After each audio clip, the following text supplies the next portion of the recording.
Estamos de volta com o RN Acontece e eu recebo aqui no estúdio o dirigente nacional do Partido Verde, Eduardo Jorge, ex-candidato a presidente da República. Eduardo Jorge, bem-vindo ao RN Acontece. Boa tarde. Boa tarde. Você sabe que eu sou nordestino, duplamente nordestino, né? Baiano e paraibano, e o Rio Grande do Norte é um estado maravilhoso. A fundação do PV está fazendo um encontro dos dirigentes do PV aqui do Nordeste, me chamou para conversar com eles, eu vim correndo. Né?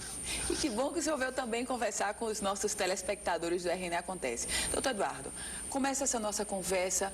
Qual a leitura que o senhor faz de um Brasil que vive nesse momento um processo de impeachment ou de início do impeachment da presidente Dilma Rousseff, de um Brasil que vive e acompanha escândalos envolvendo o presidente da Câmara dos Deputados e, em meio a tudo isso, escândalos de líderes políticos os mais diversos, e aí eu refiro-me à Operação Lava Jato. Qual a leitura que o senhor faz? Só isso. Só isso.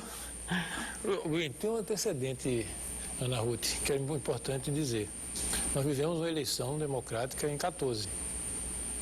Eu até disputei, porque fui voluntário do PV, o PV precisava de um candidato. Como eu tinha experiência de secretário de saúde, secretário do meio ambiente e fui deputado, terminei sendo voluntário, né? Porque o Gabeira, que era o nosso candidato do coração, não pôde, eu entrei.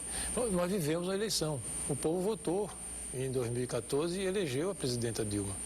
Só que ela prometeu A e dias depois apresentou Z. Ela disse que o Brasil estava nas portas do Éden e depois, um mês depois, disse que a gente estava batendo as portas do inferno. Veja que coisa incrível, né? As pessoas que votaram nela de boa fé, acreditando nas propostas, acreditando nas ideias, acreditando no cenário que ela prometia para os seus próximos 4 anos, como é que ficaram? Praticamente metade do Brasil votou na oposição, nas várias oposições, e a outra metade votou nela. Essa outra metade que votou nela, a oposição, está vendo? Eu não disse que a coisa não era bem assim. Agora, a outra metade que votou nela, pelo menos uns 3/4 ficou altamente chocado. Tem um quarto, que são os apoiadores de carteirinha, profissionalizados, militantes e fanáticos, que isso aí vão até o fim, não estão nem aí. Né? Continuam indo para a rua, falam o que querem, né? Mas os 3/4 que votaram de boa fé e acreditando no programa dela, foram totalmente enganados. Isso desmoralizou a presidente completamente. Ela perdeu a credibilidade, a autoridade. E veja, o Brasil deu 4 anos de governo para ela, já se foi um. Um ano de não governo. Ela não tem credibilidade. Ela não tem condição. A base política na Câmara se esfarelou. Se esfarelou, está totalmente sem controle. Aquela rebelião, que eu chamo rebelião dos bagrinhos, né? Porque os deputados que foram eleitos também são de qualidade muito duvidosa, se rebelou completamente. Não tem mais aquele diálogo com o presidencialismo imperial do Brasil, que é poderoso, concentra 70% quase dos recursos, e colocava a Câmara em rédea curta, né? Baixando a qualidade da Câmara a cada eleição. A Câmara está rebelada, mas é uma rebelião sem causa. E o presidente Cunha encarna essa rebelião sem causa, né? Então, veja, a crise é muito grave para a democracia no Brasil. O Brasil está parado. Os trabalhadores, o desemprego subiu do ano passado para cá, de 4% para quase 8%. O valor dos salários caiu quase 10%. É uma coisa perigosa, né? Porque nós estamos sem governo e sem perspectiva de governo. Então, qual é o cenário? Quais são os cenários possíveis de desdobramento num quadro como esse? Qual é a legitimidade que tem um processo de impeachment que poderá ser aberto na Câmara dos Deputados, sendo comandado pelo presidente da Câmara, Eduardo Cunha, que é alvo de tantos escândalos? Alvo de tantos escândalos, e a cadeira dele está bem quente. É provável que ele caia primeiro do que ela. E é isso que eu acho que devia acontecer. E parece que isso que vai acontecer. Então, essa questão do presidente Cunha e a qualidade do presidente que a gente tem é por causa da baixa qualidade daquele parlamento. Mas é o parlamento também que se tem. É essa presidente que se tem e é esse o parlamento que se tem. E foi o povo que votou, e o povo foi que elegeu. Portanto, nesse quadro, e graças a Deus a democracia está funcionando no Brasil, apesar de todas as dificuldades, o que aconteceu ontem? O Supremo Tribunal acolheu um pedido da presidenta para rever aquele processo de impeachment na Câmara. A presidenta, das 5 coisas que pediu, ela teve 4. O STF deu 4-1 para ela, né? E o STF mandou o impeachment, o processo de impeachment pode continuar, desde que corrija tal e tal. Ou seja, né, aquela lenga-lenga que diziam, não, o impeachment é golpe, esse chororô daí da rua, né, que o PT está levando para o Brasil todo, né, agora acabou. Porque o próprio PT e a presidenta e seus aliados perguntaram ao STF, o STF disse, corrija isso, e pode seguir. E ganha quem tiver mais argumentos, ganha quem conseguir provar que ela tem crime de responsabilidade, ou ganha se ela argumentar e provar que não tem. Agora é no voto nesse Congresso que tem. Então, a sua pergunta, né, é que com essa decisão do STF, a presidenta ficou satisfeita, o PT ficou satisfeito, mas o impeachment segue. Impeachment segue. O ano que vem, porque agora vão entrar em recesso, né? Não trabalharam nada, não fizeram quase nada, ainda vão tirar férias. E o ano que vem, o Brasil vai esperar mais praticamente 6 meses para decidir o que vai acontecer. Ou seja, vai mais 2 anos de desgoverno dela. Né? Há quem defenda, alguns analistas da política defendam, a saída de todos, do presidente da Câmara, do presidente do Senado. O presidente da Câmara não aguenta, ele vai sair, é questão de dias. Qual é a saída que o senhor vê nesse momento? Esse presidente da Câmara tem que sair. Ele já está provado que ele mentiu na comissão de ética, ele é um atrabiliário, ele é uma pessoa que totalmente sem controle, sem diálogo dentro da Câmara, e como a Câmara é uma casa política, né, pode muito bem a própria Câmara tomar as providências e ter um presidente mais sensato e mais racional. Além do que, as acusações em cima dele vão tirá-lo. Ele vai sair. Esse vai sair. O fora Cunha é uma questão de dias. O problema mais complexo é o da presidente. O processo de impeachment é uma coisa do presidente, é muito mais complexo. Ela insiste que ela não tem nada a ver com todos esses absurdos que a gente está vendo. A cada dia é um susto, né? Essa história da Petrobras ainda não acabou. A cada dia é um susto, mas ela insiste em dizer que ela não tem nada a ver, apesar de ser a chefona de toda a área da economia, da energia, desde o governo Lula. Apesar de ser a chefe da Petrobras, ela diz que não tem nada a ver. Vamos querer dar crédito a ela e esperar, inclusive, que ela tenha razão. Mas a cada dia é um susto. A cada dia aparece um novo envolvido nessa área na qual ela era a grande chefe, mesmo do governo Lula. Então, o caso do Cunha, né, como estou dizendo, é questão de mais dias, menos dias. O caso da presidenta é uma questão que, como nós estamos numa democracia e as pessoas acusadas têm direito de defesa, ela vai apresentar a defesa dela ainda.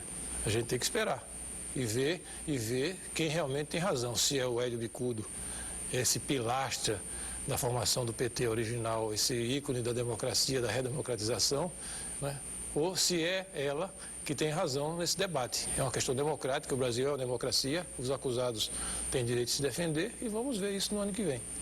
Eu queria voltar agora a um passado bem recente. Mas tem uma coisa, Ana Ruth, que eu defendi, porque eu montei um Facebook ainda depois da campanha, porque seria muito mal educado se eu fechasse o Facebook. Eu montei as duras penas, porque eu tenho que trabalhar o dia todo, de noite E no começo do ano, quando começaram aquelas grandes manifestações, aquela de março, que encheu a Avenida Paulista de ponta a ponta, foi a maior manifestação que eu já vi na minha vida. E olha que eu olho para a política desde os 17 anos, sou velho.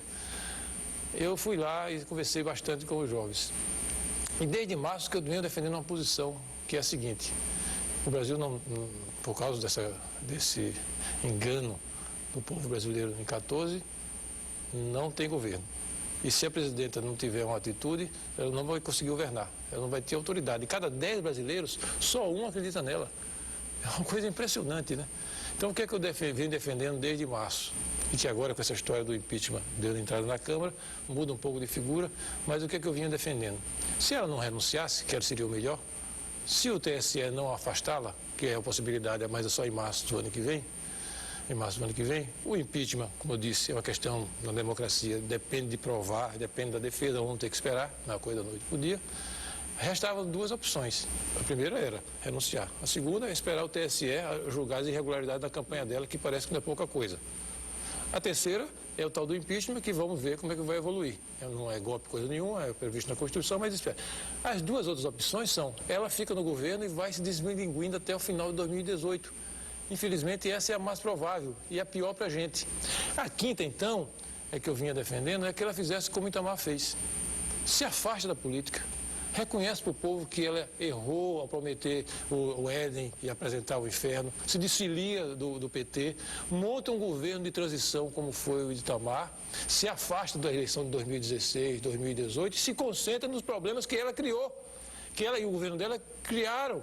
Então, essa era a minha opção preferida, né? Porque para enfrentar os problemas dos trabalhadores, dos empresários, dos agricultores hoje, e não ficar a gente se arrastando, sangrando até 2018. Mas ela não quer saber.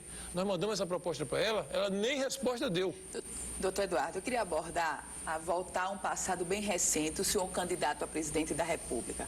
Algumas defesas feitas pelo senhor foram bastante polêmicas. E eu me refiro, obviamente, à descriminalização da maconha e à questão do aborto. O senhor acredita que a sua campanha naquele momento ganhou mais eco por abordar esses temas tão polêmicos? E como é que o senhor avalia essa polêmica gerada a partir desses dois temas? Mas, Ana Ruth, veja, o partido que primeiro apresentou o seu programa, e um programa completo, fomos nós. Nós apresentamos nosso programa em março de 2014. Aliás, está no site até hoje. Ao contrário do que alguns que pedem para esquecer o que escrevem, o nosso programa está no site de março de 2014 até hoje, tem 32 páginas. Começa com a reforma política e vai até a política internacional, tem 32 páginas. Mas ganhou destaque com esses dois temas. Isso que é claro, mas às vezes eu lembro isso, né, para não pensar que o nosso programa só falou nisso, né? Nós falamos da reforma política, a política internacional, passando por saúde, por educação, sobre a reforma agrária, 3 páginas sobre energia. Então está lá no site, quem quiser, site do PV Nacional, entre, está lá, programa completo, continua lá. Mas esses 2 casos e outros, como a reforma penitenciária, que a gente abordou muito fortemente, é uma coisa importantíssima para a família brasileira, por causa da segurança, nós falamos sim.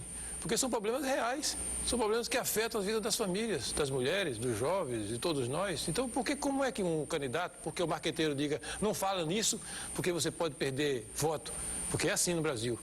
Os candidatos não são candidatos de si próprios, são candidatos do marqueteiro, da pesquisa qualitativa. A pesquisa qualitativa diz, você só pode falar isso. Isso aqui não fale, fuja desse assunto que você perde voto. Eu não aceito esse tipo de coisa. Eu falo o que eu acho importante nos problemas que afetam a família. Esses 2 casos que você falou. O caso da descriminalização das drogas. O mundo há 60 anos vive um tratado que é um tratado internacional, assinado, coordenado pela ONU, do qual o Brasil faz parte, que prometeu que ia erradicar o uso de todas as drogas psicoativas ilícitas no mundo. Há mais de 50 anos. E esse tratado e essa política de guerra às drogas, militarizada, com polícia, com penitenciária, caçando as pessoas, usuários e traficantes, enchendo as penitenciárias. As penitenciárias hoje no Brasil, 45% estão ligados a gente de alguma forma envolvida com a questão da droga. 45%, desde alguns chefões até uma grande maioria de pé de chinelo. Traficantes e alguns usuários que são pegos e acusados de traficantes. Essa crise penitenciária, a crise da violência, a matriz da violência, a base do financiamento da violência no Brasil e no mundo é o comércio das drogas nas mãos dos bandidos, na mão das facções. Portanto, essa política de guerra às drogas mundialmente fracassou. E muitos países pelo mundo, pela Europa, pela América, o próprio Estados Unidos, que foi que puxou essa política há 50 anos atrás, foi os Estados Unidos que liderou isso, estão voltando atrás. É uma questão de pensamento. Eu não sou a favor do uso de drogas psicoativas. Eu sou médico. Você acha que eu sou baboca para ficar defendendo que a pessoa é bom usar maconha, é bom usar cocaína? Não é bom, não. Não é bom, não, e causa dependência. O que eu quero é tirar o poder econômico da mão dos bandidos. É voltar essa questão do combate às drogas para uma política racional. A área da saúde, a área da assistência social, que possa falar com as pessoas, como a gente faz com a campanha contra o fumo, que é uma droga psicoativa, legal. E nós estamos conseguindo, via o Sistema Único de Saúde, a sua campanha muito inteligente, já está 1/3 do número de fumantes que o Brasil tinha. Eu quero fazer a mesma coisa em relação às outras drogas.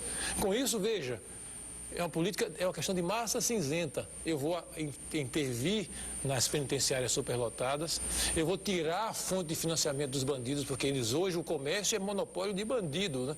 E eu vou poder falar com os jovens, que tem alguns velhos também que gostam de usar, né? Vocês não devem usar por isso, por isso, por isso, por isso. Ou seja, uma conversa de igual para igual. Então é uma questão de outra política. Não é uma política para estimular o uso de droga psicoativa, nem legal nem ilegal. Você entendeu que é o contrário? Agora é difícil explicar, principalmente com 45 minutos, né? Mas essa é uma tendência mundial, que o Brasil, infelizmente, não está discutindo isso. Por quê? Por covardia dos seus líderes. Tanto nos partidos de esquerda como de direita, eles não têm coragem de abordar esse assunto, que é um assunto dramático para qualquer família, seja de trabalhadores, de classe média e rica, porque o marqueteiro diga não fale nesse assunto. Eu falo. Ok, doutor Eduardo Jorge, dirigente nacional do Partido Verde, muito obrigada por suas explicações, seus esclarecimentos, suas análises aqui no nosso RN Acontece. Boa tarde para o senhor. Obrigado também, Ana Ruth. Muito obrigada. Se você quiser rever essa entrevista completa, é só acessar o site especializado na política do Rio Grande do Norte e do Brasil, o www.politicaemfoco.com.